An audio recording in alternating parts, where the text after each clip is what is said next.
சிலப்பதிகாரம் கேட்கக்கூடிய அன்பு செல்வங்களே, உங்கள் அனைவருக்கும் என் வணக்கம்.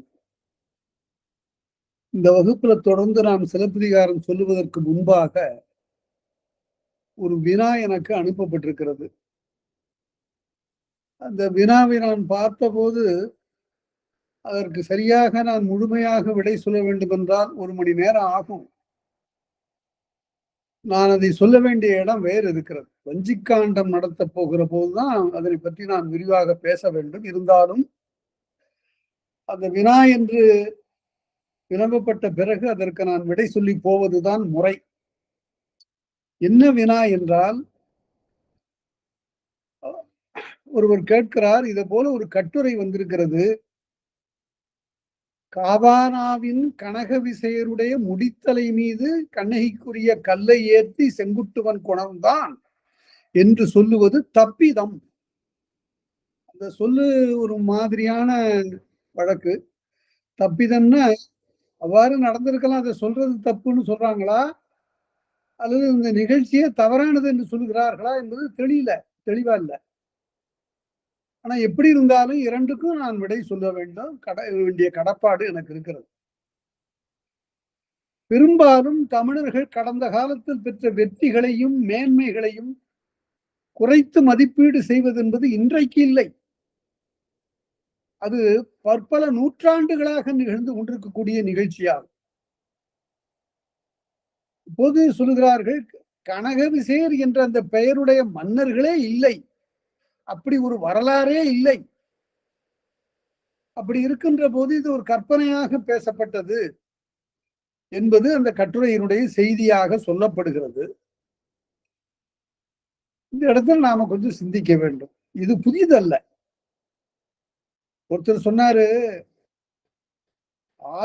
ஆரியப்படை கடந்த நெடுஞ்செழியன்னு சொல்லக்கூடாது, அப்படி ஒன்னும் ஆரிய படையெல்லாம் அவன் கடக்கல. அது ஒரு ஆராய்ச்சியாளர் எழுதினார். புறநானூற்றுல ஆரியப்படை கடந்த நெடுஞ்செழியன் பாடிய பாட்டு இருக்கு. ஆனா அதையெல்லாம் புறக்கணித்து அப்படி ஒரு செய்தி அப்போது சொல்லப்பட்டது. இன்னொருத்தர் சொன்னாரு, இந்த ஆரியப்படை கடந்த நெடுஞ்செழியங்கிறவனே ஒரு கற்பனையான அரசன் என்று சொன்னதுக்கு மேல இன்னொருவர், சிலப்பதிகாரத்துல 3 காண்டம்லாம் கிடையாது, இளங்கோ வஞ்சி காண்டத்தை எழுதல, வஞ்சி காண்டம் அவர் எழுதியது இல்லை. அதாவது வரலாறாக இருப்பவையெல்லாம் வரலாறு அல்ல என்று சொல்லுவதும், வரலாறு அல்லாத புராணங்களை எல்லாம் வரலாறு என்று காட்டுவதும் ஒரு வழக்கமாகிவிட்டது. இதற்கு ஆராய்ச்சியாளர்கள் சரியான வகையில அவ்வப்போது விடை சொல்லி இருக்கிறார். எனக்கு முன்பிருந்த பேரறிஞர் பெருமக்கள் எல்லாம் இது போன்ற பழைய வினா, இவையெல்லாம் பழைய வினாக்கள், இவற்றுக்கெல்லாம் விரிவாக விடை சொல்லி இருக்கிறார்கள். இப்ப நானும் சொல்றேன். இமயமலை சாரல்ல ஒரு கருத்தரங்கு நடந்தது, அதற்கு நானும் அழைக்கப்பட்டிருந்தேன். காலையில 10 மணிக்கு ஒருத்தர் வங்காளத்திலிருந்து வந்தவர் ஒரு கட்டுரை பிடித்தார். நான் இதை சொல்லிதான் ஆகணும், ஏன்னா இந்த வினாவுக்கு விடை சொல்லுகிற போது இவையெல்லாம் வேண்டும். அவர் சொன்னாரு, பங்கிம் சந்திரர் அவர்கள் தான் முதல்ல இந்தியாவை ஒரு தாயாக, ஒரு பெண்ணாக பார்த்தார். அதற்கு முன்னால அப்படி ஒரு கருத்தே கிடையாது, இந்தியா முழுமையிலையும் எங்கேயும் கிடையாது. ஆக ஒரு ஒற்றுமைப்பட்ட ஒரு இந்தியாவை உருவாக்குவதில் வங்கத்திற்கு ஒரு பெரும் பங்கு இருக்கிறது என்று அவர் பேசினார். நான் அடுத்த கட்டுரை படிக்கிற போது அதை நான் மறுத்து சொல்ல வேண்டிய நிலை ஏற்பட்டது. அப்போது எனக்கு கை கொடுத்தது சிலப்பதிகாரம் தான். சிலப்பதிகாரத்துல 5வது காதையில, அலை நீராடை மலைமுலை ஆகத்து ஆரப்பேரியாற்று மாறி கூந்தல் கண்ணகன் பரப்பின் மண்ணக மடந்தை. அதாவது இமயமலையிலிருந்து கன்னியாகுமரி வரையில ஒரு பெண் வடிவத்தில் இருக்கிறாள் இந்தியா என்ற மடந்தை. அப்பெல்லாம் அதுக்கு இந்தியான்னு பேர் கிடையாது. நாவலன் தீவு என்பது நாம் வைத்த பெயர். இந்த நாவலன் தீவு எப்படி இருக்கிறது என்றால் 2 மார்பகங்களை பெற்றிருக்கிறது. இமயம் என்றும் இந்தியம் என்றும் 2 மார்பகங்களை பெற்றிருக்கிறது. இந்த மார்புக்கு இடையில அருவிகள் ஒழுகுவது ஒரு மணிமாலை பூண்டது போல இருக்கிறது. அவருடைய காலடிகள் குமரியிலே தோல்கின்றன. இவ்வாறு ஒரு பெண் வடிவமாக பார்த்த முதற் பார்வை தமிழனுடையது என்று நான் சொன்ன பிறகு எல்லாரும் அப்படி சொல்லியிருக்குதா, நாங்க சிலப்பதிகாரம் படிக்கல, எங்களுக்கு தெரியாது என்று சொன்னார். பல வரலாறுகள் நம்முடைய தமிழ்நாட்டில் இருக்கக்கூடிய வரலாறுகள் எல்லாம் வரலாறுகளாக கருதப்படவில்லை. அது மிக துயரம். அது தமிழ்நாட்டினுடைய வரலாறு சரியா எழுதப்படவில்லைங்கிறத நான் சொல்லல, எந்த தமிழனும் முதல்ல சொல்லல. Most of the historians did as if the South did not exist என்று எழுதினான் வின்சென்ட் ஸ்மித் என்ற வரலாற்று ஆசிரியர். அதாவது தென்னாடு என்று ஒன்று இருக்கிறது என்பது தெரியாமலே வரலாறு எழுதி போய்விட்டார்கள் என்று சொன்னார். மனோன்மணிய சுந்தரம் பிள்ளை சொன்னார், இனியேனும் இந்தியாவினுடைய வரலாற்றை எழுதுகிறவர்கள் கங்கை கரையில் தொடங்காமல் காவிரி கரையில் தொடங்குங்கள், அதற்கு பிறகு கங்கை கரை வரையில் சென்று எழுதுங்கள் என்று சொன்னார். ஆக தமிழர்களுக்கு ஒரு சரியான வரலாறு எழுதப்படாத காலத்தில் இப்படிப்பட்ட வினாக்கள் எல்லாம் நிறைய எழுந்தன. சிலப்பதிகாரத்திலும் 3 காண்டம் எழுதியிருக்கிறார் என்பதற்கு ஆதாரங்கள் முதற் காண்டத்திலும் பதிகத்திலும் நிறைய இருக்கின்றன. ஆனா அவற்றையெல்லாம் மறுத்து அந்த 3வது காண்டம் ஏன் இல்லைன்னு சொல்லணும்? வி.டி. சீனிவாச ஐயங்கார் தான் எழுதுறாரு, இது மாதிரி 3வது வஞ்சி காண்டமே இல்லை, அது இளங்கோடிவு எழுதல, யாரோ எழுதி சேர்த்துட்டாங்க அப்படின்னு சொல்றார். இவ்வாறெல்லாம் சொல்லுவது வரலாற்று நெறி ஆகாது. ஏனென்றால் இப்ப கனக விசயர் என்று 2 மன்னர்கள் இல்லை, கண்ணகியினுடைய சிலை அங்கிருந்து கல் கொண்டு வரவில்லை என்றெல்லாம் சொன்னா நம்முடைய இந்திய நாட்டு வரலாற்றை தள்ளுங்க. இலங்கை வரலாற்று நூலாகிய மகாவம்சம் அந்த கண்ணகிக்கு விழா நடந்த வரலாற்றை பேசுகிறது. அது கடல் சூழ் இலங்கை கயவாகு வேந்தன் அந்த விழாவிற்கு வந்தான் என்று பேசுகிறது. மாளுவ வேந்தர் அந்த விழாவிற்கு வந்தான் என்று சொல்லுகிறது. இவ்வாறெல்லாம் நிறைய ஆதாரங்கள் எல்லாம் இருக்கின்றன. அதனால இந்தியா என்ற இதெல்லாம் இப்படி கேட்பதற்கு சொல்லுவதற்கு என்ன காரணம் என்பதை நீங்க நினைச்சு பார்க்கணும். அதாவது இந்தியாவினுடைய வடக்கே இருக்கின்ற பகுதியை நாம் தாழ்த்தி பேசுகிறோம் என்ற ஒரு தவறான ஒரு உணர்வு. இந்தியாங்கிறது எப்ப இந்தியாவை உருவாக்கியவர்கள் யார்? கிழக்கு இந்திய கம்பெனி இங்கு வணிகத்திற்காக வருகிற போது இந்தியா தனித்தனி கூறாக சிறு சிறு மன்னர்களுடைய ஆட்சியில, குறுநில மன்னர்களுடைய ஆட்சியில, வேந்தர்களுடைய ஆட்சியில சிதறி கிடந்தது. இந்தியாவை அது ஒற்றுமைப்படுத்தி அது இந்திய பேரரசாக ஒரு துணைக்கண்டமாக கொண்டு வந்த அந்த வரலாறு யாரால் நிகழ்ந்தது என்றால் கிழக்கு இந்திய கம்பெனியாலும் நம்முடைய விடுதலை போராட்டத்தாலும் ஆனால் காந்தியடிகளாலும் அதற்கு பிறகு விடுதலை பெற்ற பிறகு வல்லபாய் பட்டேலாலும். அதாவது பட்டேல் நிஜாம் ஹைதராபாத் நிஜாம சேர்க்காத வரையில இந்தியா இல்லை. ஹைதராபாத்தை கொண்டு வந்து சேர்த்த பிறகுதான் இந்தியா முழுமையா இருக்கிறது. அப்போதும் காஷ்மீர் தனியா இருந்தது. அதற்கு பிறகு அதை சேர்க்கிற முயற்சியில நம் முழுமையாக வெற்றி பெறவே இல்லை. அதனால இப்ப அந்த இந்தியா என்ற அந்த உணர்ச்சியை வைத்துக் கொண்டு நாம பழைய வரலாற்றை பார்க்க கூடாது, பழைய வரலாற்று நிகழ்ச்சிகளை புறக்கணிக்க கூடாது, இல்லை என்று சொல்லக்கூடாது. அப்ப இந்தியா இல்லை, அப்ப என்ன இருந்தது? அதனை உருவாக்குவதற்கு பெரிய கருவியாக இருந்தது மகாபாரதம். மகாபாரதம் எதற்காக பிறந்ததுன்னா அதுல பாரத் வருஷம் என்று பேசப்படுது, பரத கண்டம். அது பரதன் என்பவனால ஆளப்பட்டது புராணம். அதாவது ஒரே நாடாக ஒரே சமயம் உள்ள ஒரு நாடாக உருவாக்க வேண்டும் என்ற ஒரு முயற்சியை பாரதம் தான் தோற்றுவித்தது. அது ஒரு சமரசமான இணக்கமான முறையில இந்தியா முழுமையும் ஒன்றுபடுத்தி அதில் இந்து சமயத்தை நிலைநாட்டுவதற்காக பெரிதும் முயன்றது. மிகச்சிறந்த ஒரு நூல் என்பதில் ஐயமில்லை, ஒரு காவியம் என்பதில் ஐயமில்லை. ஆனால் அதனுடைய குறிக்கோள் அதுதான்.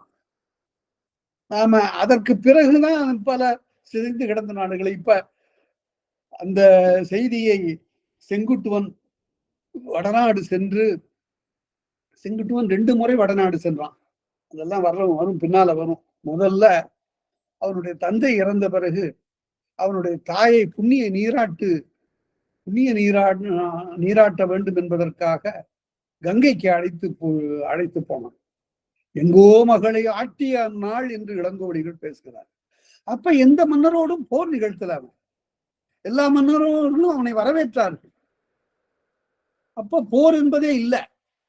ஆனால் அடுத்தபடியாக வடநாட்டு மன்னர்களாகிய கனக விசயர் தென்னாட்டு வேந்தர்களை படித்து உரைத்தார்கள் என்று சொன்ன பிறகு நமக்கு அப்ப கண்ணகிக்கு இங்கேயே கல் எடுத்திருக்கலாம் புதிய மலையிலேயே. ஆனால் வடநாட்டு மன்னர்கள் நம்மை படித்து இருக்கிறார்கள், ஆகவே அவர்களை வெற்றி கொள்ள வேண்டுவதும் நம்முடைய பொறுப்பாக இருக்கிறது என்று கருதி இந்த இரண்டு குறிக்கோள்களையும் கொண்டுதான் அவன் இமயமலைக்கு படையெடுத்தான் என்பது சிலப்பதிகாரம் சொல்லக்கூடிய செய்தி. சரி, இந்த படையெடுப்ப கற்பிதமானது, கற்பனையானது, தப்பிதமானது என்றெல்லாம் சொல்லக்கூடியவர்கள் கலிங்க போரை ஏன் தப்பிதம் என்று சொல்லவில்லை? அசோகன் அவ்வளவு பெரிய போரை நிகழ்த்தினான். அதை ஹைதராபாத் கல்வெட்டு சொல்லுகிறது. அப்படிப்பட்ட ஒரு பெரிய போரை நிகழ்த்திவிட்டு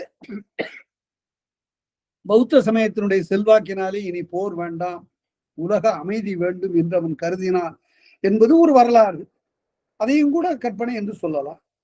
நந்தர், மோரியர் ஆகியவர்கள் தென்னாடு நோக்கி படையெடுத்து வந்தார்கள் என்பது ஒரு வரலாறு. ஆக தென்னாட்டிலிருந்து வடநாட்டிற்கும், வடநாட்டிலிருந்து தென்னாட்டிற்கும் படையெடுப்புகள் நிகழ்ந்திருக்கின்றன. எல்லாமே நிகழ்ந்த வரலாறுகள் தான். அதே போல பார்த்தீர்களானால் சிந்துவெளி நாகரிகம் என்ற ஒன்றை முதலாக கண்டறிந்து கூறிய பெருமக்கள் sir John Marshall, father Heras. அப்ப அந்த நாகரிகம் யாருடையது என்று சொல்லுகிற போது தமிழனுடைய மூதாதையனுடையது அந்த நாகரிகம் என்று father Heras proto Dravidian civilisation என்ற நூலில் எழுதினார். அந்த நாள்ல இருந்தே அதுக்கு மறுப்பு வர தொடங்கிவிட்டது. அதெல்லாம் இல்லை, சிந்துவெளி நாகரிகம் தமிழருடையது இல்லை, அது ஆரியருடைய நாகரிகம் என்று எழுதியவர்களும் இருந்தார். காலம் செல்ல செல்ல அதற்கு பிறகு வந்த அறிஞர்கள், பர்போலா போன்றவர்கள், ஐராவத மகாதேவன் போன்றவர்கள், அவர்களெல்லாம் ஆராய்ந்து இண்டஸ் வேலி சிவிலைசேஷன் பற்றி எழுதினாங்க. இப்ப அந்த நூலுடைய சுருக்கத்தை நம்முடைய வைதேகம்மையார், புவனா ஆகியவர்களெல்லாம் ஆங்கிலத்தில் எழுதியிருக்கிறார்கள். இப்போ அது நிறுவப்பட்டு விட்டது. அதனால இலக்கியத்தில் வரக்கூடிய வரலாற்று சான்றுகளை நாம் புறக்கணிக்க முடியாது. ராமாயணத்தில் வரக்கூடிய பல செய்திகள் வரலாறு தழுவியவை என்பதற்கெல்லாம் சான்றுகள் தமிழ் இலக்கியத்தில் இருக்கின்றன. அகநானூற்றுல பார்த்தீங்கன்னா ராமன் கோடியக்கரையில அந்தி மந்திரத்தை ஓதிய செய்தி சொல்லப்படுகிறது. அதனால இந்த நிகழ்ச்சி கற்பனையானது அல்ல, அது நிகழ்ந்த நிகழ்ச்சி என்பதற்கு நிறைய சான்றுகள் இருக்கின்றன. அவற்றை எல்லாம் நான் சொல்றேன். 10:10 பதிகம் ஒரு அருமையான சான்று. ஒரு வில்லிலிருந்து புறப்பட்ட கணை போல வடநாடு நோக்கி செங்குட்டுவன் சென்றான், படாரிய மன்னர் படை கடந்தான் என்றெல்லாம் சொல்லப்படுகிறது. அதையெல்லாம் அறவே இல்லை என்று நாம் மறுக்க முடியாது. அதே போல சந்திரகுப்தனுடைய காலத்துல பத்ரபாக முனிவர் தென்னாடு நோக்கி வந்தார், சமண சமயம் பரவியது. பிறகு ஒரு மைசூர் போனார், இலங்கைக்கு சென்றார். இலங்கையிலிருந்த சிங்களன் பத்தினி தெய்வத்திற்கு கோயில் எடுத்த விழாவை அவன் போற்றுகிறான். அப்ப அவ்வாறு ஒரு விழாவே நடக்கவில்லை, அதற்கு ஒரு கல்லை கொண்டு வரவில்லை என்றெல்லாம் சொல்லுவதெல்லாம் கற்பனை என்பது தெரிகிறது. அதனால அப்படிப்பட்ட வரலாற்று உண்மையை நாம் மறைக்க முடியாது. தமிழனை பொறுத்தவரையில் அப்படியெல்லாம் ஒரு வெறுப்பு உணர்ச்சியோடெல்லாம் செயல்படல. அது அந்த காலத்துல மன்னர்களுக்குள் நடந்த போர். அதுக்கு இந்திய ஒற்றுமைக்கு தொடர்பு இல்லை. எனக்கு இன்றைக்கு இந்திய ஒற்றுமையில ரொம்ப நம்பிக்கை இருக்கிறது, அசைக்க முடியாத நம்பிக்கை இருக்கிறது. இந்தியா சிதைந்து விடக்கூடாது என்பதில் கவலை இருக்கிறது. அண்ணல் காந்தியடிகளுடன் மிக்க பற்று இருக்கிறது. ஆனா அந்த நிலையிலும் கூட நாம இந்த வரலாறுகளை எல்லாம் புறக்கணிக்க முடியாது. இந்தியா அப்படியே ஒற்றுமைப்பட்ட நாடு, இதுல இருக்கக்கூடிய மன்னர்கள்லாம் போரிடவே இல்லை என்று நான் ஒரு தவறான ஒரு போலிவாதத்தை எங்கும் முன்வைக்க முடியாது. இந்த நாட்டினுடைய மிகப்பெரிய வாய்ப்பு கேடு, துரதிருஷ்டங்கிறதுக்கு நான் சொல்றேன், வாய்ப்பு கேடு எது என்னவென்றால், நல்ல தமிழ் இதழ்களிலே மனு தர்மத்தை புறக்கணித்தால் நாங்கள் திருக்குறளை புறக்கணிப்போம் என்று எழுதியவர்கள் இருக்கிறார்கள். என்ன செய்யணும்? அதனால இந்த செய்தி, இந்த வடநாட்டு போர் என்பது தப்பிதமானது, அதை மறுபடியும் பேசுவது என்பது வேண்டாது என்று சொல்லுவதெல்லாம் வரலாற்றுக்கு முரணானது. இது இப்போது இல்ல, எவ்வளவோ ஆண்டுகளாக நடந்து கொண்டிருக்கிறது. வஞ்சிக்காண்டமே இல்லை என்று சொல்லிவிட்ட பிறகு அப்புறம் வேற என்ன வேண்டி இருக்கிறது? அதனால ஒரு முழு இலக்கியத்தினுடைய ஒரு பகுதியை ஒத்துக்கொள்ளாமல் புறந்தள்ளுவது என்பது மிக தவறானது. இது ராமாயணத்துக்கு கூட நடந்திருக்கிறது. ராமாயணத்துல இருக்கிற 10,500 பாடல்கள் 2000 பாடல்கள் தான் அவர் எழுதினாரு. பாக்கி எல்லா பாடல்களும் இடைச்செருகளா யாரும் பின்னால எழுதி சேர்த்தது என்று கம்பராமாயணத்தை பற்றி சொன்னவர்கள் கூட இருந்தார். அதனால நடுவு நிலைமையான ஒரு ஆய்வு வேண்டும், சார்பற்ற ஒரு தன்மை வேண்டும். வரலாறு என்பது சார்பு இல்லாமல் எழுதுவது. கங்கை கொண்டான் கடாரம் கொண்டான் என்று ராசேந்திரனை பற்றிய வரலாறு பேசுகிறது. அதை எப்படி மறுப்பது? அவற்றுக்கெல்லாம் ஆதாரங்கள் இருக்கின்றன, கல்வெட்டுகள் இருக்கின்றன. அதனால அப்படிப்பட்ட ஒரு நிலையில் இந்த விடையை இப்போதைக்கு நீங்கள் கொள்ளுங்கள். கிபி 8ஆம் இப்ப இத தப்பிதம் என்று சொல்லுகின்றவர்களுக்கு கடைசியா ஒரு வினா, வரலாறு என்று எதை சொல்லுகிறார்கள் என்றால்,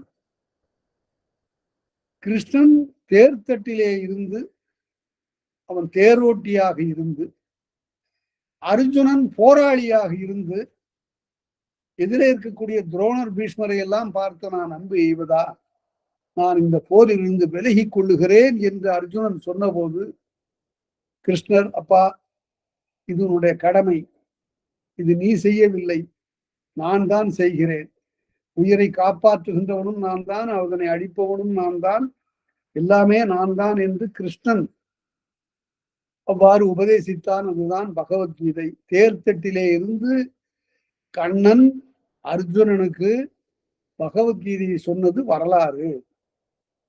இன்றைய வரையில் யாரும் எந்த சமயம் சார்ந்தவனும் இந்து சமயத்தவன் யாரும்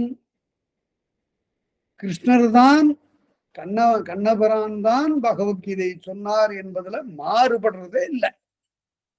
இத உங்க மனச்சான்றோடு நீங்க தொட்டு சொல்லுங்க.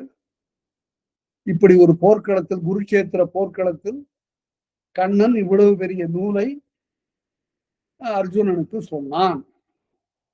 அது மிகப்பெரிய ஒரு நீதியை சொன்னது, பெரிய தத்துவத்தை பேசியது என்பது வரலாறு என்று நீங்கள் சொல்லுவீர்களா?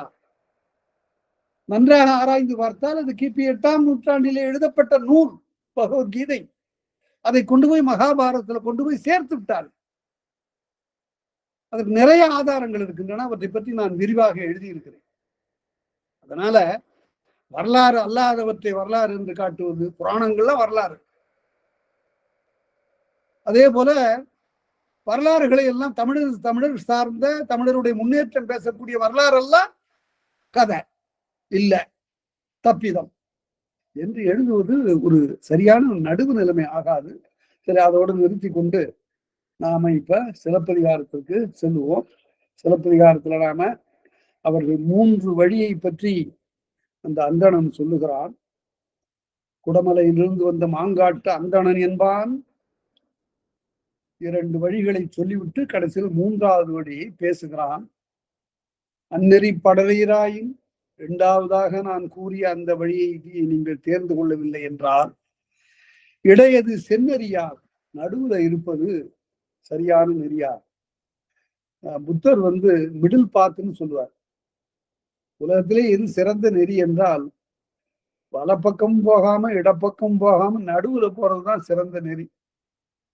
அதாவது நடுவு நிலை என்று சொல்லப்படும். நடுநிலைன்னு சொல்லக்கூடாது, பிழை அது. ஏன் பிழை அப்படின்னா, நடுகின்ற நிலைன்னு ஆயிடும், அது வினைத்தொகை. நடுவு நிலை என்பது பண்பு தொகை. நடுவு நிலை நின்று பேசுகின்ற போது இந்த நடுப்பாதை, இடையிலே இருக்கின்ற பாதை என்பதுதான் சிறந்தது என்று சொல்லுவார், மிடில் பாத். அதுபோல இங்கேயும் சொல்லப்படுகிறது, 2 வழியிலையும் போகாதீங்க, இந்த வழியில நீங்கள் செல்வீர்களே ஆனால் அங்க என்ன இருக்கும்? தேம்புடில் உடுத்த ஊரிடையிட்ட காடு பல கடந்தால், பல காடுகளை நீங்கள் கடந்து செல்வீர்களே ஆனால் ஆறிடை உண்டு, அங்கு ஒரு அருமையான ஒரு வழி ஒன்று இருக்கிறது. ஆறு என்பது இடைச்சொல், ஆறு என்பது அருமையான என்று பொருள். ஆறிடை உண்டோர் ஆரஞர் தெய்வம், அங்கு துன்பம் செய்யக்கூடிய ஒரு தெய்வம் இருக்கிறது. அஞர் என்றால் துன்பம். துன்பத்தை விளைவிக்கக்கூடிய ஒரு தெய்வம் இருக்கிறது. நடுக்கம் சாலா நயத்தில் தோன்றி அது ஒரு சிறிதும் நடுங்காமல் மிக நயமாக வந்து நின்று இடுக்கண் செய்யாது இந்த துன்பத்தையும் உண்டாக்காது இயங்குனர் தாங்கும் வழியே செல்லக்கூடியவர்களை தடுக்கும். நில்லுங்க. மடுத்துடன் கிடக்கும் மதுரை பெருவழி. அப்படி அவர் தடுக்கக்கூடிய ஒரு தெய்வம் இருக்கக்கூடிய வழி இந்த மூன்றாவது வழி. அதுதான் மதுரை பெருவழி. மடுத்துடன் கிடக்கும் மற்ற இரண்டோடு சேர்ந்து கிடக்கின்ற மூன்றாவது வழி. நீள்நிலம் கிடந்த நெடுமுடி அண்ணல். அதாவது மூன்றாவது அடியினால நிலத்தையே கடந்த திருமால். நீள்நிலம் கடந்த நெடுமுடி அண்ணல் தாழ்தொழு தகையேன் போகுவல் யார்.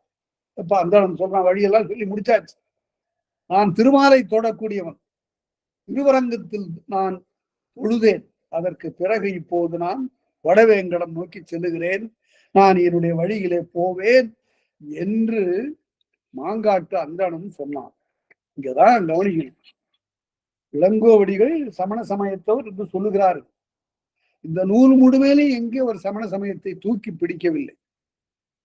செங்குட்டுவன் வடநாடு பயணம் செல்லுகின்ற போது, வடநாட்டு செலவு மேற்கொள்ளுகிற போது அவன் திருவனந்தையிலே திருமாலை வணங்குகிறான். அதற்கு பிறகு சிவபெருமானுடைய திருவடியை வணங்குகிறான். அதற்கு பிறகு வடநாடு நோக்கி செல்லுகிறான். அத ரொம்ப மனமகிழ்ந்து பேசுகிறார் இளங்கோவடிகள். எல்லா சமயங்களையும் ஒரு நிகராக பார்த்த பார்வை இளங்கோவடிகள். அதனால்தான் அந்த மாதிரியான ஒரு நடுவு நிலைமையோடு ஒரு காப்பி எழுதப்பட்டிருக்கிறது என்பதை நாம் மறுக்க முடியாது.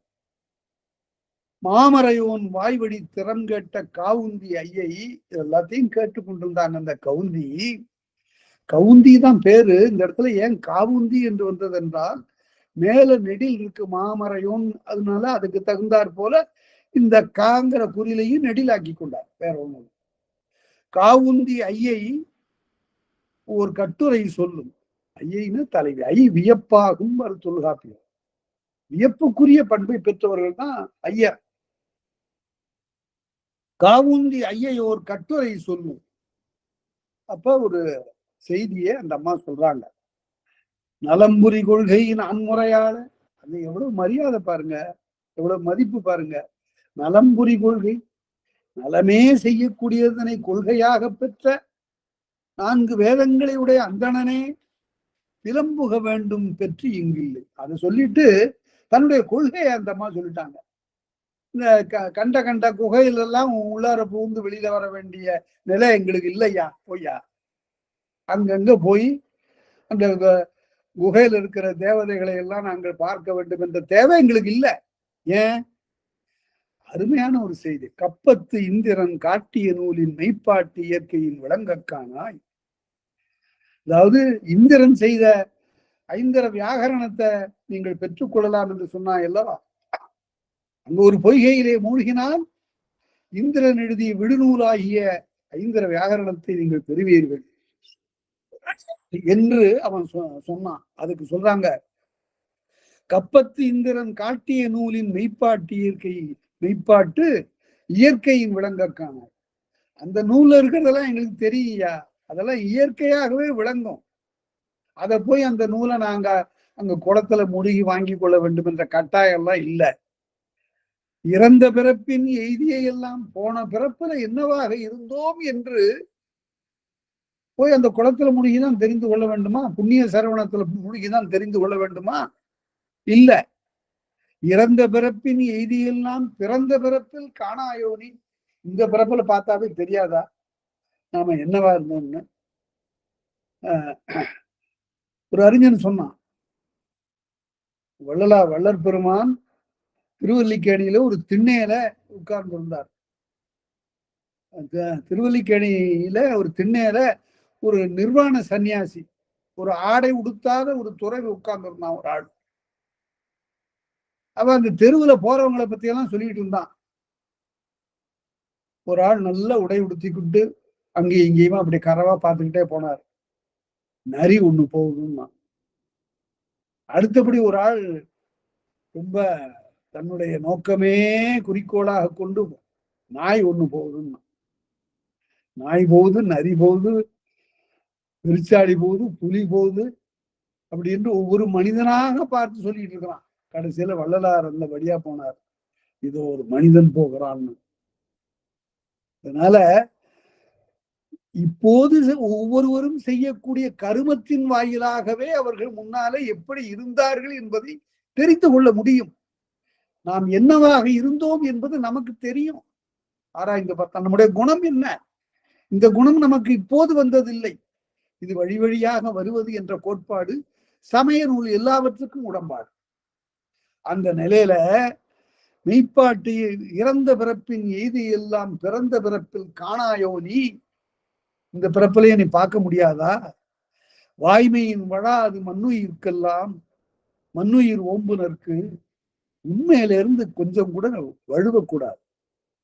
வாய்மையின் வழாது மண்ணுயிர் ஓம்புனருக்கு, உயிர்களை எல்லாம் பாதுகாக்கிறவர்களுக்கு யாவதும் உண்டோ எய்தா ரொம்ப. இதனால உண்மையாக இருக்கணும், உயிர்களை பாதுகாக்கணும். இந்த செய்தி தான் சிலப்பதிகாரத்திலும் மணிமேகலையும் சொல்லப்படும். ஆபுத்திர அமுத சுரவியிலிருந்து எடுத்து சோற்ற எல்லாருக்கும் கொடுத்துக்கிட்டே இருக்கிறான், அது சுரந்து கொண்டே இருக்கிறது. இது இலக்கியத்துல வரக்கூடிய ஒரு கற்பனை. அவன் அப்படி கொடுத்து கொண்டே இருக்கிற போது அது சுரத்தல் என்பது கற்பனையை தவிர பாத்திரம் கற்பனை இல்லை. அதாவது இந்த பாத்திரத்துல இடக்கூடியவர்கள் இடுவார்கள், அதிலிருந்து பெறக்கூடியவர்கள் பெறுவார்கள். அதை எல்லாருக்கும் வழங்கி கொண்டிருக்கின்ற போது இந்திரன் அங்கிருந்து வந்து அவனுக்கு ஏதாவது கொடுத்து இந்த புண்ணியத்தினுடைய பயனை அவன்கிட்ட கொடுத்துட்டா அவன் நமக்கு போட்டியா வரமாட்டான்னு கருதிய இந்திரன் அங்கிருந்து வந்து, ஆபுத்திரா உனக்கு என்ன வேண்டும் கேட்டு, எனக்கு ஒண்ணும் வேணாம்ப்பா இந்திரான்னு கேட்டான். இந்திரனே எனக்கு ஒண்ணும் வேண்டாம். ஓஹோ, எனக்கு தெரிஞ்சுக்கிட்டியா நீ யாருன்னு, நீ ரொம்ப ஆற்றல் உள்ளவன் தான், ஆனா எதையாவது நீ வாங்கிக்கப்பா அப்படின்னா. இல்லப்பா எனக்கு வானுலகம் எல்லாம் வேண்டாம். ஏன்னு கேட்டா வானுலகத்துல இந்த மாதிரி அமுது வாங்கி உண்ணக்கூடியவர்கள் கிடையாது. அதனால எனக்கு ஈத்து உவக்கும் இன்பம் எனக்கு கிட்டாது. நான் எதுக்கு வானுலகத்துக்கு வரணும்? எல்லாருக்கும் இப்படி சோற்றை அளிக்க வேண்டும், அவர்கள் முகத்தில் இருக்கிற உவகையை நான் பார்க்க வேண்டும், அதுவே எனக்கு போதும் என்று அவன் சொன்னதற்காக இந்திரன் அவனை பழி வாங்கிட்டான். அதுதான் மணிமேகலையில சொல்லப்படக்கூடிய செய்தி. அதனால அந்த மாதிரி வாய்மையின் வழாது எல்லா உயிர்களையும் பாதுகாக்கின்ற அற உணர்வு பெற்றவர்களுக்கு வேற என்ன அரும்பொருள் வேண்டும்? தேவையில்லை. காமுறு இதுதான் கொஞ்சம் கடுமையான சொல். திருமாலை தொடக்கூடிய அந்த அந்தணனை பார்த்து கவுந்தியடிகள் என்ற சமண சமய துறவி சொல்லுகிறார், காமுறு தெய்வம் கண்டடி பணிய நீ போ. அதாவது நீ விரும்புகிற தெய்வத்தை வணங்குவதற்கு நீ போ, நாங்களும் நீழ்நெறிப்படர்கள். நாங்க எங்க வழியில போறோம், உன் வழி உனக்கு, என் வழி எனக்கு, நீ போ, யாங்களும் நீழ்நெறிப்படர்கள் என்ற மறையோர்க்கு இசைமொழி உணர்த்தி என்று அந்த அந்தணனுக்கு உண்மையை சொல்லி அங்கிருந்து அவர்கள் தங்களுடைய பயணத்தை தங்களுடைய செலவை மேற்கொள்ளுகிறார்கள்.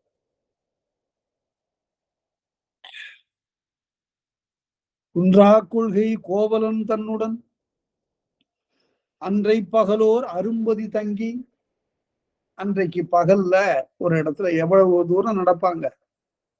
அதாவது வண்ணச்சு பின்னாடி சொல்ல போறாங்க இந்த அம்மா, இந்த எனக்கு வருத்தமெல்லாம் எதுல ஏற்பட்டது என்றால் அவுந்தி சொல்றாங்க, நான் என் கால் சரி, அதை பத்தி இல்ல, இந்த கோவலனுக்கும் சரி, ஆனால் வண்ணச்சீரடி மண்மகள் அறிந்திரு, இந்த கண்ணகியினுடைய பாதத்தை இந்த மண் அறியாது.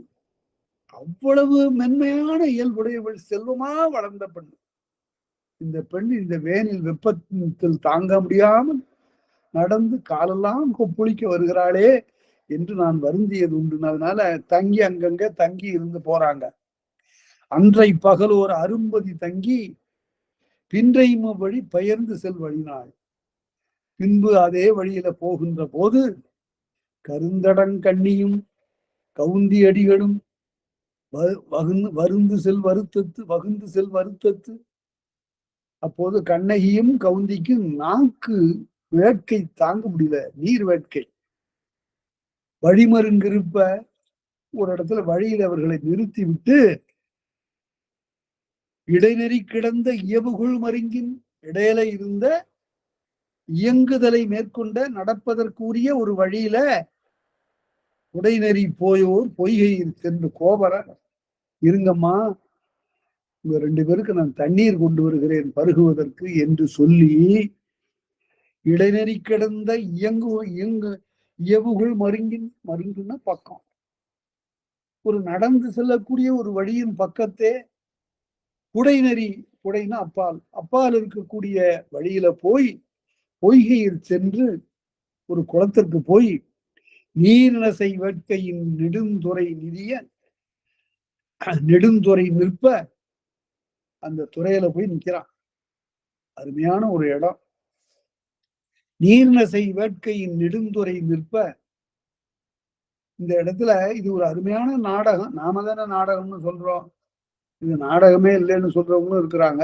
சரி, நான் அங்க ஒரு சாலிலோக்கி, அதாவது அவனே ஒரு தனி மொழி தனக்குள்ளே இணைந்து கொள்ளுகிறான். எப்படி எல்லாம் என் விதி, என்னுடைய மனைவியை கொண்டு வந்து ஒரு இடத்துல இங்க நிறுத்திட்டு தண்ணீர் கொண்டு வருவதற்காக இங்க வந்திருக்கிற. நீர்நசை வேட்கை நசைன்னு விருப்பம், தண்ணீர் மீது கொண்ட விருப்பத்தினாலே நெடுந்துறை நிற்ப அந்த குளத்தினுடைய துறையில வந்து நிற்கிறான். அப்ப பார்த்து காணுரை தெய்வம், அந்த அந்தணன் சொன்னான்ல, வழியில ஒரு தெய்வம் வரும், ஒரு காட்டு தெய்வம் வரும், காணுரை தெய்வம் காதலில் சென்று, அது ரொம்ப விருப்பத்தோட இவங்கிட்ட வருது. இதே மாதிரியான செய்தி ராமகாதையிலும் சொல்லப்படும்.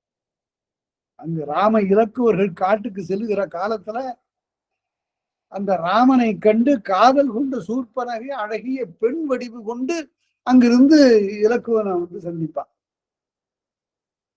அப்ப நீ எங்க வந்த, உன்னுடைய வரவு இங்கு எதற்காக நிகழ்கிறது என்று அவன் கேட்பான்.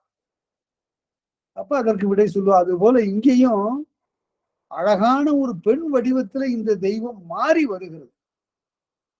காடுரை தெய்வம் காதலில் சென்று நயந்த காதலின் நல்குவன் இவனென, நம் மீது இவன் விருப்பம் கொள்வான் என்று சொல்லி வயந்த மாலை வடிவில் தோன்றி, மாதவியினுடைய தோழியாகிய வசந்த மாலையினுடைய வடிவத்தை இந்த தெய்வம் எடுத்துக்கொண்டு வருகிறது. அப்பதான் ஓஹோ வசந்த மாலை நீ எங்க இங்க வந்தேன்னு கேட்பான். மாதவி எப்படி இருக்கிறான்னு கேட்பான். அதுக்கெல்லாம் முன்னாடியே நாம விடை சொல்லலாம் என்று கருதி, வயந்த மாலை வடிவில் தோன்றி கொடி நடுக்குற்றது போல், ஒரு கொடி நடுக்கமுற்றது போல் அவனுடைய திருவடிகளிலே வீழ்ந்து அங்கு அருங்கணீர் உகுத்து, கண்களிலிருந்து கண்ணீர் அப்படியே அருவியா ஊற்றுது. ஊற்ற வாசமாலையின் எழுதி, அப்பதான் நான் அம்மா ஐயா, மாதவி கொடுத்த 2வது கடிதத்தை நான் உங்களிடம் கொண்டு வந்து கொடுத்தேன். மாதவி கடித்த முதல் கடிதத்தை நான் உங்களிடம் கொண்டு வந்து கொடுத்தேன். நீங்கள் அதனை படித்து விட்டு என்னிடமே திருப்பி கொடுத்து விட்டீர்கள். நீங்கள் மாதவியை குறை சொன்னீர்கள், நான் எல்லாத்தையும் போய் சொன்னேன்.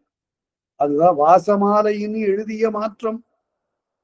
அந்த ஓலையில, வாசம் நிறைந்த அந்த ஓலையில மாதவி எழுதிய அந்த மாற்றம், தீதிலேன் பிழைமொழி செப்பினை நீ கொண்டு போய் சரியா கொடுக்கல அவர்கிட்ட. பிழைமொழி செப்பினை, தவறான செய்தியை நீ சொல்லிட்ட. ஏதோ நீ சொன்னதுனால மாதவி சொல்றா, தீதிலேன் என்பால் குற்றம் இல்லை, ஆனால் பிழைமொழி செப்பினை, நீ தவறான செய்தியை சொல்லிட்ட. ஆதலின் கோவலன் செய்தான் கொடுமை, அதனால கோவலன் என்னை பிரிந்து போயிட்டான். நீ மட்டும் சரியா போய் அந்த கடிதத்தை கொடுத்திருந்தா அவன் என்னை நாடி வந்திருப்பான். கோவலன் செய்தான் கொடுமை என்று என் முன் மாதவி மயங்கி வான் துயருற்று அவள் மயக்கமுற்றாள். அப்பதான் சொன்னாளாம், மேலோராயினும் நூலோராயினும் பால்வகை தெரிந்த பகுதியோராயினும் பிடியெனக் கொண்டும் பிறக்கிட்டொழியும் கணிகையர் வாழ்க்கை கடையே போல். அதாவது உயர்ந்த சான்றோர்களாக இருந்தாலும் சரி, மேலோராயினும் நூலோராயினும் சிறந்த நூல்களை எல்லாம் அருளி செய்த பெரியோர்கள் என்றாலும் கூட அவர்கள் எல்லாராலும் வெறுக்கப்படுவது கணிகையர் வாழ்க்கை. ஒருவனை அல்லாது பலரை நாடி வாழக்கூடிய அந்த பெண்களுடைய வாழ்க்கை, விலைமகளின் வாழ்க்கையை அவர்கள் வெறுப்பார்கள்.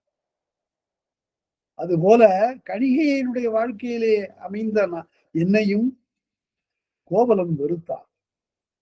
மேலோர்களும் நூலோர்களும் வெறுக்கக்கூடிய இந்த வாழ்க்கையை என்று சொல்லுவது உண்மைதான். பிணி, அது ஒரு பிணி. இந்த கணிகையர் வாழ்க்கை பிணி என கொண்டு பிறக்கிட்டு ஒழியும் கணிகையர் வாழ்க்கை கடை, அது இழிந்தது என்று சொல்லி செவ்வரி ஒழுகிய செழுங்கடை மடைக்கண், சிவந்த கோடுகளை உடைய கண்கள், அழகான கண்கள், இதுல மிக மெல்லிய சிவந்த நரம்பு கோடுகள் இருக்கும்.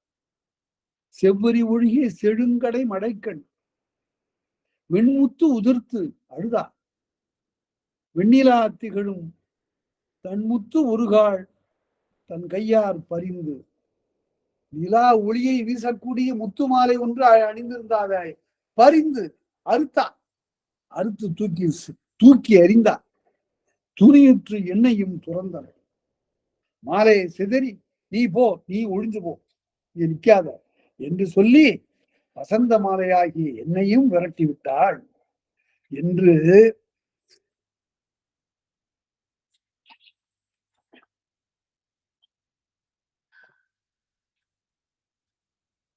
வசந்த மாலையாகிய என்னையும் விரட்டி விட்டாள் என்று சொல்லி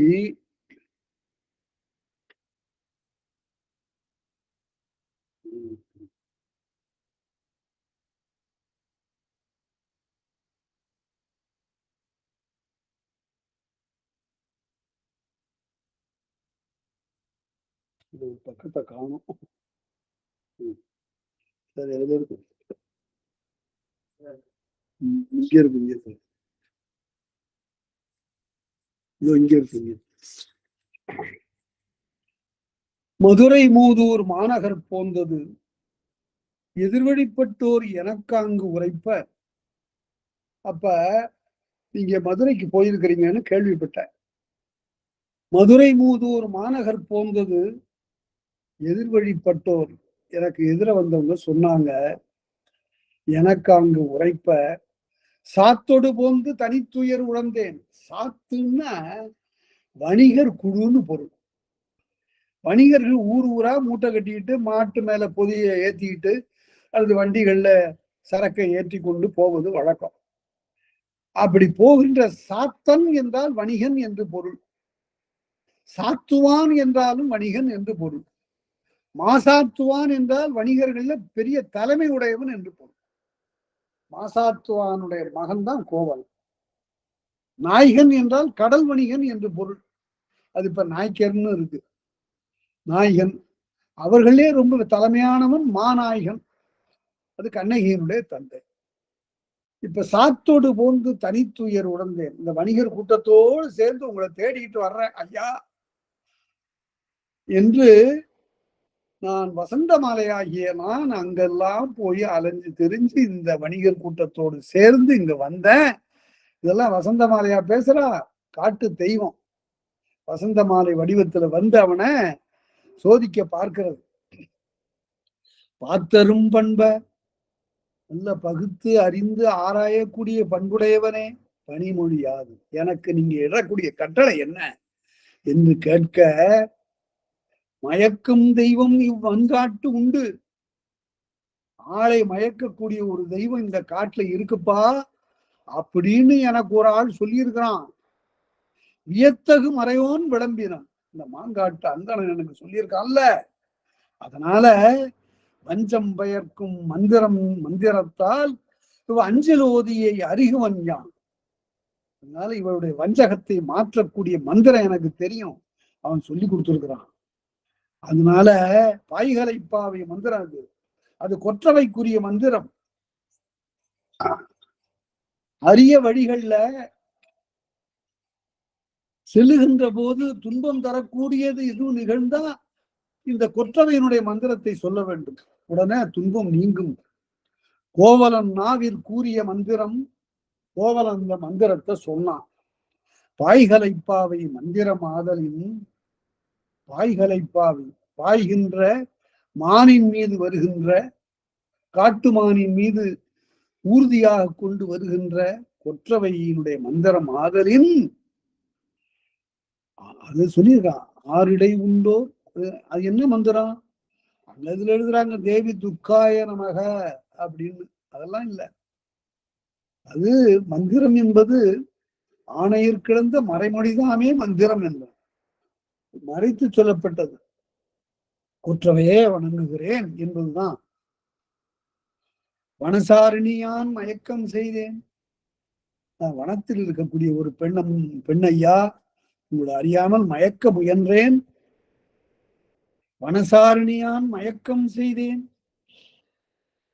இதுதான் ரொம்ப இன்றியமையாத 2 அடி பாருங்க. இந்த இடத்துல என்னை பத்தி அங்க போய் சொல்லிடாதீங்க ஐயா கோவலரே, நான் ஒரு கொடிய தெய்வம், உங்களை மயக்குவதற்கு முயன்றேன். இந்த செய்தியை அங்க போய் கவுந்தியடிகளிடத்தும் கண்ணகியிடத்தும் சொல்லிவிடாதீர்கள்னு சொல்லல. என்ன சொல்றாங்க? குணமயிர் சாயர்க்கும் மயில் போன்ற சாயலினையுடைய கண்ணகிக்கும் புண்ணிய முதல்விக்கும் புண்ணியத்தை பெற்றிருக்கக்கூடிய கவுந்தியடிகளாகிய துறவிக்கும் என் திறம் உரையாது ஏகும். முதல்ல யார சொன்னான்னு கேட்டா குணமயிர் சாயல் கண்ணகி. கண்ணகியிடம் சொல்லிடாதீங்க, கவுந்தியிடம் சொல்லிடாதீங்க. அப்படின்னா கவுந்தியை விட கண்ணகிக்கு அஞ்சுகிறது இந்த தெய்வம். இந்த காட்டு தெய்வம் கவுந்தியை காட்டிலும் கண்ணகிக்கு அஞ்சுகிறது. குணமயிர் சாயர்க்கும் புண்ணிய முதல்விக்கும் என் திறம் உரையாது ஏகுக என்று ஏக தாமரை பாசடை தண்ணீர் புணர்ந்தாங்கு. உடனே ஒரு தாமரை இலையை பறிச்சு அதை குடிச்சு அதுல தண்ணீரை எடுத்துக்கொண்டு அங்கிருந்து அயா உரு மடந்தை அருந்துயர் தீர்ப்பு, துன்பம் உருகின்ற கண்ணகியினுடைய நீர் வேட்கை தீர்த்து மீது செங்கதிர் வெம்மையின் தொடங்க, மேல உச்சிய போக தொடங்கிவிட்டது சூரியன். பகலவன் உச்சி ஏகினான். அதுல தீதியல் காணும் செலவு அறிவென்று, இனிமே இந்த காற்றுள்ள நடப்பது கடினம். முல்லையும் குறிஞ்சியும் முறைமையில் தெரிந்து நல்லியல் விழந்து நடுங்குதையில் உடுத்து பாலை என்பதோ படிவம் கொள்ளும் என்று முன்னாடியே சொல்லியிருக்கிறான். அதனால இந்த காட்டு வழியில இப்போது போவது பாதுகாப்பு இல்லை என்று கருதி தீதியல் காணும் செல அரிதென்று கோவலன் தன்னோடும் கொடுங்குழை மாதோடும். கோவலன் தன்னோடும், இது சங்க இலக்கியத்துக்கும் சிலப்பதிகாரத்துக்கும் இடையில கொஞ்சம் காலம் போய்விட்டது. அதுக்கு இதெல்லாம் அடையாளம்.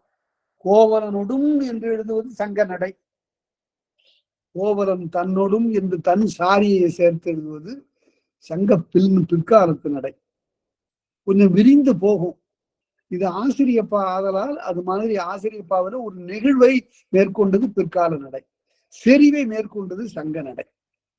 கோவலன் தன்னோடும் கொடுங்குழை மாதோடும் மாதவத்தாட்டியும் மயங்கதர் அழுவத்து அதர்ன வழி பல பேராக பிரிந்து மயக்கத்தை தரக்கூடிய அந்த காட்டிடையை சென்ற அதமும்னா அழுவம்னா காடு, அழுவத்து குரவமும் மரவமும் கோங்கமும் வேங்கையும். அதாவது தமிழ்நாடு இயற்கை செறிந்ததாக இருந்தது. பல்வேறு வகையான மரங்கள், செடிகள், கொடிகள். அதாவது ஐயப்ப பணிக்கர்ங்கிற ஒரு நரேட்டிவ் போயட்ரின்னு ஒரு நூல் எழுதுகிறார். கண்டிப்பா அதை படிக்கணும். அதாவது தமிழ்நாட்டுல இருக்கிறவர்கள்லாம் சிலப்பதிகாரத்துல என்ன இருக்கிறது, சங்க இலக்கியத்துல என்ன இருக்கிறதுன்னு சொல்லி கொண்டிருக்கிற காலத்துல ஒரு கேரளத்துல தோன்றிய ஒருவர். அதனால ஆந்திரம், கேரளம், கன்னடம் அப்படியெல்லாம் பார்க்க வேண்டியது இல்லை. எவ்வளி நல்லவர் ஆடவர் அவ்வளி நல்லை வாழிய நிலன்னு ஔவையார் பாடினாங்க. என்ன சொல்றாங்க? அவங்க. அப்படின்னா நரேட்டிவ் போயிட்டில அவர் சொன்னாரு, காடு, செடி கொடி, மலை, மேடு, பள்ளம் இதெல்லாம் எல்லா நாடுகள்லையும் தான் இருக்கு. ஆனா தமிழ்நாட்டில் இந்த காடும் செடியும் கொடியும் மலரும் தளிரும் இவையெல்லாம் ஒரு அக ஒழுக்கத்தை பேசுகின்ற உள்ளுரை சொல்லுவதற்கு, இறைச்சி சொல்லுவதற்கு பயன்படுகின்றன. இது உலகெங்கிலும் எந்த இலக்கியத்திலும் காணப்படாத ஒன்று. இது திணை இலக்கியம் என்ற ஒன்றை காட்டுகிறது. இந்த திணை இலக்கியம் உலகின் வேறு எந்த மொழியிலும் இல்லை என்று நரேட்டிவ் போயிட்டுங்கிற அந்த நூல்ல அவர் எழுதியிருக்கிறார். அதனால தமிழ் படிக்காத ஒரு அயலவர் அதன் பிறகு தமிழை படித்து தேர்ந்து அதில் இருக்கிற இந்த நுட்பமான செய்தியை உணர்த்துகிறார். குரவமும் மரவமும், மரவம்னா வெண்கடம்பு, செங்கடம்பு வெண்கடம்புன்னு ரெண்டு, அதுல இது வெண்கடம்பு. குரவமும், குரா என்பது ஒரு மரம். இத்தனை மரமும் இருக்கு. இப்ப எங்க இருக்கு? இங்க இருந்து கேரளா, ஏதாவது தமிழ்நாட்டிலிருந்து கேரளத்திற்கு போகிற வழியில, ஐயப்ப மலைக்கு போகிற வழியில எல்லா மரங்களும் இருக்கு. குரவமும் மரவமும் கோங்கமும், கோங்கமும் வேங்கையும் விரவிய பூம்பொழில் விளங்கிய இருக்கை, இதெல்லாம் அடர்ந்து இந்த மரங்கள் எல்லாம் இருக்கக்கூடிய ஒரு இடத்துல, ஒரு மண்டபத்துல ஆறிடை அத்தத்து, அதாவது கடும் ஆறலைக்கக்கூடிய வழியில செல்லக்கூடியவர்களே அலைக்கக்கூடியவர்கள் இருக்கக்கூடிய வழியில இயங்குனர் அல்லது மாறி வளம்பரா வில்லேர் உழவர்.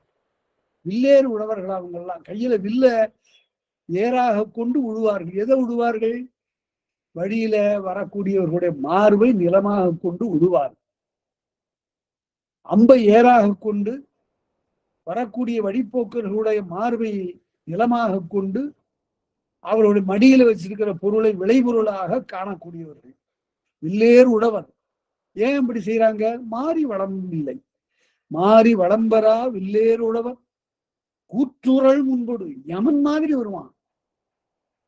கூற்றுவனோடு மாறுபட்டது போல அங்கிருந்து வந்து கொடுவில் ஏந்தி வேற்று புலம் போகி நல் வெற்றம் கொடுத்து வேறு வேறு புலங்களுக்கெல்லாம் சென்று வெற்றியை கொடுத்து கழிவேறு ஆண்மை கடன் பார்த்திருக்கும்.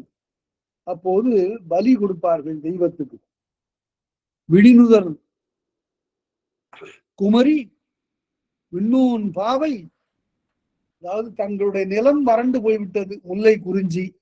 உடனே என்ன செய்யறது? வழியிலே செல்லக்கூடியவர்களை அழைத்து பொருள் வகுவார்கள். அவர்களுடைய மார்பிலே அம்பை பாய்ச்சுவார்கள். மடியிலே இருக்கக்கூடிய பொருளை பெறுவார்கள். ஆறலை கள்வரு படைவிட அருளின் மாறுதலை பெயர்க்கும் மருவின் பாலை என்று புறநதாற்றுப்படை சொல்லும். அதுல ஒரு அருமையான ஒரு செய்தி என்னவென்றால், சங்க இலக்கியம் தான் சொல்லுகிறது. அத இதெல்லாம் வழி பரம்பரையாவே ஆறலை கல்வர் இல்லை. நிலம் மாறி போய் விட்டதுனால இவங்களுக்கு வேற பிழைப்புக்கு வழி இல்லை. என்ன செய்வது? அதனால வழிப்பறி செய்து உண்பது வழக்கமாயிருக்கு. இவர்களிடத்தும் கூட இரக்கம் இருக்கும். எப்போ இரக்கம் வரும்? அத சங்க இலக்கியம் சொல்லுவோம். வழியில செல்லக்கூடியவரை பார்த்து அடிச்சானா ஓங்கி, என்ன வச்சிருக்கிற, என்ன வைத்திருக்கிறாய், கொண்டா அப்படின்னு. அவன் அடிச்ச உடனே அழுதானான். அழுத போது, என்ன நீ அழுகிறதுல கூட ஒரு இசை இருக்க, இனிமை இருக்க, எங்க இன்னும் கொஞ்சம் அழுகலாம். அவன் உடனே அவன் வந்தவன் யாழ்ப்பாணம், யாழை கையிலே இருக்கிற பானம் இசைஞ. அவன் உடனே அப்பதான் சரி, இது நமக்கு நல்ல நேரம்னு இந்த யாழை மீட்டி இசைத்த உடனே ஆறலை கல்வர் படை விட கையில இருக்கிற அம்ப கீழே போட்டான். இல்ல, ஆஹா என்ன இசை, இவனை போய் அடிக்கிறதா என்று. அதனால அந்த இசைக்கு அவனுடைய உள்ளத்தில் இருக்கக்கூடிய அடித்தளத்தில் இருக்கக்கூடிய அன்பை, இரக்கத்தை, தன்னழியை சுரக்க வைக்கக்கூடிய ஆற்றல் இருக்கிறது. இப்ப இவர்களுக்கு தெய்வம் யார்? இப்ப இந்த முல்லை குறிஞ்சி மரு ஆகிய இந்த இரண்டும் திரிந்த காலத்து இவர்கள் வழிபடுகிற தெய்வம் கொற்றவை. அது பாலை நிலத்துக்குரிய தெய்வம். விடினுதற் குமரி அவன் நெற்றியில கண்ணை உடையவள். நெற்றியில கண்ணை உடையது யார்? சிவபெருமான். சிவபெருமானுக்கு பாகமாக அமர்ந்தவள் பார்வதி. அதனால அவளும் நெற்றிக்கண் உடையவள். விடினுதற் குமரி, விண்ணோர் பாவை, தேவர்களுக்கெல்லாம் தலைவி, மையறு சிறப்பின் வான நாடி. அருமையான ஒரு சொல், வேற எங்கேயும் வரலீங்க. வானநாடன் என்றால் ஆண்பால், அதுக்கு பெண்பால் என்ன? வான நாடி. வானத்தை நாடாக உடையவள், வான நாடி நாட்டை உடையவள். ஐயை இதன் கோட்டம் அடைந்தனர் ஆண்கள். ஐயனுடைய கோட்டத்தை அவர்கள் அடைந்தார்கள். ஐயை என்பது இங்கு காளிக்குரிய கோட்டம், கோயில். அந்த ஐயை கோட்டத்திற்கு சென்று அடைந்தார்கள் என்று சொல்லி காடுகாண்டாவைய அவரு முடிச்சார். அதற்கு அடுத்தபடியாக இப்ப வேட்டுவ வரி என்று சொல்லப்படுகிற 12வது காதை நாம பார்க்கிறோம். சிலவற்றை காதை என்பார், சிலவற்றை வரி என்பார், குன்ற குறவைம்பார். அதாவது வரி என்பது இசைப்பாட்டு. இங்கு இயலோடு இசையும் கலந்து இருக்கிறது இந்த வேட்டுவ வரியில. வேடுவர்கள் எல்லாம் சேர்ந்து இப்போது தாங்கள் வழிபடக்கூடிய கொற்றவைக்கு விழா கொண்டாடுகிறார். நாடு வறண்டு போய்விட்டது, தெய்வத்துக்கு நாம் செலுத்த வேண்டிய கடமையை செலுத்தவில்லை, ஆகவே மழை பெய்யவில்லை. இனிமேல் நாம் என்ன செய்ய வேண்டும் என்றால் கொற்றவைக்கு நாம் பலி கொடுக்க வேண்டும், விழா கொண்டாட வேண்டும் என்று சொல்லி கொற்றவையாக ஒரு பெண்ணை அலங்கரிக்கிறார், ஒப்பனை செய்கிறார். இது ஏன் உரைப்பாட்டு மடைன்னு போட்டு பாருங்க. இதுக்கெல்லாம் உரையில விளக்கம் இல்ல. இந்த பாட்டுன்னு சொன்னா பாட்டுரை நூலே வாய்மொழி பேசியே அங்கதம் முது சொல்லோடு ஆயேழு நிலத்தும் அற்புதகாப்பியர். அதாவது பாட்டு 7 வகைப்படும். அதுல முதல் இது பாட்டு. பாட்டு, உரை, நூலே, வாய்மொழி, பிசி, அங்கதம், முதுசொல். பழமொழி வரையில எல்லாம் பாட்டினுடைய வகைதான். இதுல முதல்ல சொல்லப்படுவது பாட்டு, அது இசை கலந்தது. இங்கு உரைப்பாட்டுன்னா உரை கலந்த இசையோடு அமைந்த ஒரு பாட்டு. அதனால்தான் இந்த சிலப்பதிகாரத்துக்கு உரையிடையிட்ட பாட்டுடை செய்யுள்னு பேரு. கவிஞர் சுரதா எழுதினாரு, உரையிடையிட்ட பாட்டுடை சிலம்பு என்னும் ஓவிய சிலம்பு தந்தான் நரைதிரை வாராமுன்றே நாட்டினில் துறவியான். இளங்கோவடிகள் நரைதிரை வாராமுன்பே நாட்டிலோ துறவியான். அதனால கடுங்கதிர் திருகளின், அதாவது பகலவன் என்ன செய்கிறான்? வேட்டு வரியில முதல் அடி. கடுங்கதிர் திருகளின் கதிரவன் அப்படியே முருகி காய்கிறான். இந்த நிலத்தை நான் என்ன செய்கிறேன் பாரு, கொளுத்துறான். கடுங்கதிர் திருகளின் நடுக்கு அஞர் எய்தி, அஞர் துன்பம். இந்த ஒரு சொல்லெல்லாம் மறைஞ்சு போச்சுப்ப. நடுங்க அஞர் எய்தி ஆறு செல் வருத்தத்து. ஆற்றுக்கு ஆறுன்னு ஏன் பேருன்னா, ஆறுன்னு வழி, தனக்கென்று ஒரு வழியை உண்டாக்கி கொண்டு போவதனால்தான் அதுக்கு ஆறுன்னு பேர். ஆறு செல் வருத்தத்து சீரடி சிவப்ப. சீரடிங்கிறது எப்படி பிரிக்கணும்? சிறுமை அடி, சிறிய பாதங்கள். சீரடி சிவப்ப நரும்பல் கூந்தல் குறும்பல உயிர்த்தாங்கு. நரும்பல் கூந்தல்ங்கிறது இங்கு கூந்தலை உடைய கண்ணகியை குறித்தது, அன்முடி தொகை. நரும்பல் கூந்தல் குறும்பல உயிர்த்தாங்கு. சிறிது சிறிதா மூச்சு விடுறா, திணறா. நடந்து செல்லுகிற போது மூச்சு திணறல் ஏற்படுகிறது. குறும்பல உயிர்த்தாங்கு, பல மூச்சாக வெளிப்படுகிறது. குறும்பல உயிர்த்தாங்கு ஐயை கோட்டத்து எய்யா ஒரு சிறை. ஐயனுடைய கோயில்ல எய்யான யாரும் வராத ஒரு பக்கத்துல ஒரு சிறை, ஒரு பக்கத்துல மருந்து நோய் தனியே இருந்தனர் உப்பால். உப்பால்ல மேலே அவர்கள் அந்த கோயிலுக்கு இல்ல ஒரு பக்கத்துல கொஞ்சம் உயர்வான இடத்துல போய் உட்கார்ந்து இருந்தாங்க. அப்பதான் நடக்க போகுது இன்றையாவது ஒரு நிகழ்ச்சி நடக்குது. அதாவது இளங்கோவடிகளுடைய காப்பியம் எப்படி ஒரு சிறந்தது என்பதற்கு அது வரலாறு தழுவியது. அதுல அந்த கற்பனை எல்லாம் எங்க இருக்கும்னா கவிதைகள் இருக்கும், வர்ணனையில இருக்கும், காட்சியை புனைவதில் இருக்கும். ஆனா அது மற்ற நிகழ்ச்சிகள்ல கற்பனை அதிகம் இருக்காது. அது வரலாறு தழுவிய ஒரு காப்பியத்தில் தான் அப்படி இருக்கும். இப்ப வல்வில் ஓரின்னு ஒருத்தனை புறநானூறு காட்டுது.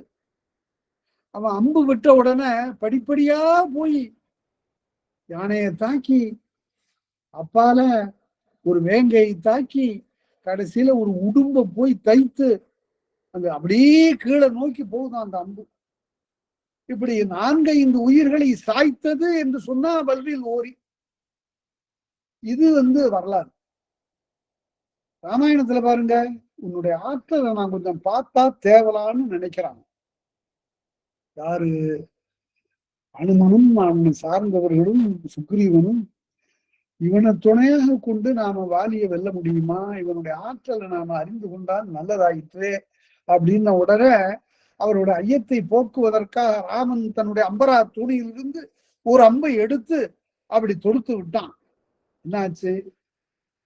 வானுயர போயிருக்கக்கூடிய 7 மரங்களை துளைத்து, அதற்கு பிறகு 7 கடலை தாண்டி 7 மலைகளை தாண்டி அப்புறம் போய் கடலெல்லாம் நீராடி திரும்பி அவனுடைய அம்பரா துணியில பூந்துட்டு.